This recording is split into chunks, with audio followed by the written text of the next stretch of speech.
Okay guys, ito po. Nandito po tayo ngayon dito sa Artistic Tomb Cemetery. Yun po ang tinawag nila dito. Ganun po yung pangalan ng cemetery dito. Tulad po nito, ang symbols po niya kalapate. Siguro po yung narito, yung kasamahan po nila mahilig sa kalapate, di kaya mahilig mag-alaga ng mga ibon. Ganun po yun. Kaya ibig sabihin po, yung tawag nito, yung bang parang nagko-kolekta po siya ng mga ibon, siguro, kaya ganyan po yung kanyang hiling bago man po siya nawala dito sa mundong ibabaw. So ang pangalan po nito, siya si, medyo malabo na po, hindi na po natin makita. So ngayon dito po, ito naman, yung isa, ito naman po siya, sapatos, Spartan. Spartan po nakalagay dito, ang pangalan niya sapatos. Alam naman po natin, tayong mga tao ay mahilig sa sapatos. Ang nagiging ano lang natin, ano kaya ibig sabihin, bakit sapatos ang ano niya, ang gusto niyang pinalagay. So ngayon po, iikot pa po sana kami, pero ang tataso po ng mga talahib. Baka mamaya po huwag naman ho sana. Baka meron ho kaming makitang mga alagang ahas. Bagay, mga ilang days na lang naman po malapit na yung undas. So, partner, dito tayo.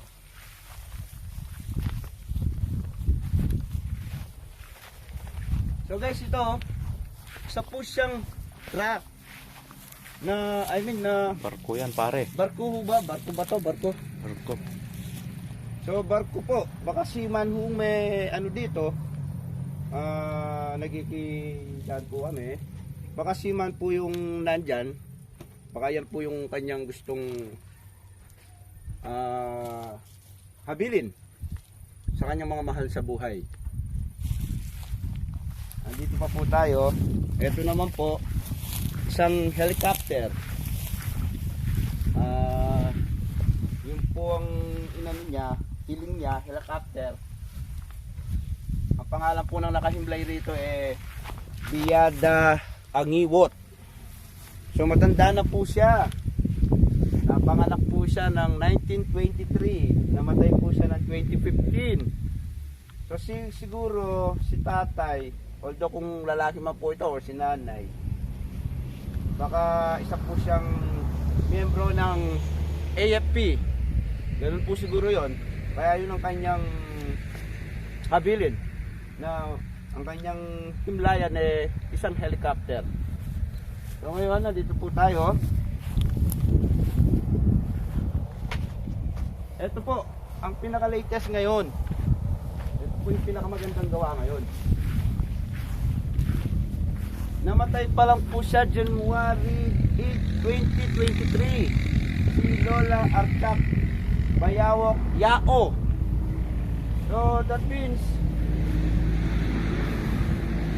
si Lola, siya po yung pinakamatandang 1921 po isinilang.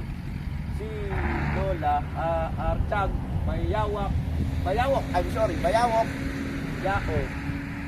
Ang pinagawa po niya yung para po bang, ano bang tawag ng partner? Yung pandikdik ng bigas. Oh. Yan po yung ginagamit nila, partner, kapag nag-aani na sila. Kasi wala silang kiskisan dyan yung rice mill. Wala. Okay, yun po yung nasabi sa ating kasamahan nating Chan. So si Lola, yun po ang kanyang hinabilin. So kung pag susumahin po natin, napaka-press pa po ng pagkakagawa nito. So namatay po si Lola January 8, 2023. So ito pong year na to. Ngayon, sinilang po siya ng May 10, 1921. Lapit pa partner, para makita ng ating mga followers, mga viewers natin. Ayan po, si Lola Archag Bayawok Yao. So isa po siyang pure Kalinga. Alam mo ba kung ano yung tattoo nila, partner? Anong ibig sabihin ng mga tattoo ng ating Lola, partner? May mga kwan sila yan. Pinatato nila yan para sa kwan yata yan. Yan. Parang si kwan din. Si Apo Wang. Ganon. Merong ibig sabihin. May ibig Ganon. sabihin yan. So ngayon, dadalhin po namin kayo dito sa mga iba pa. Ito po, isang leon. Leon naman po siya. Lion naman po ang pinalagay ng isang nandito sa loob ng himlayan po niya. Namatay po siya ng January 6, 2017. Pangalan po niya Lubichi Balingyaw. So, partner, yung bang mga apelido nila rito puro ba mga Kalinga? Ganun ba yun? Yun po. Dahil malapit na po yung undas, siguro mga next week po siguro lilinisin na to para makita ng mga iba-ibang turista na papasyal. Ngayon po, pupunta pa po tayo dun sa bandang likuran kasi nandito lang po kami sa harap pakikita po namin yung iba pang disenyo ng mga puntod na naririto sa anong pangalan ng partner nito ng cemetery? Nambaran. Nambaran Artistic Tombs. So ngayon, pupunta ulit po tayo doon para po makita ninyo at para naman makakuha po tayo ng idea at tatanong natin sigurado may mga tanong tayo sa ating mga sarili. Bakit kaya ganyan yung mga disenyo ng kanilang mga puntod? Kahit ako rin po nagtatanong bakit kaya ganun. So guys, eto po, iikot po tayo ulit. Tara pa.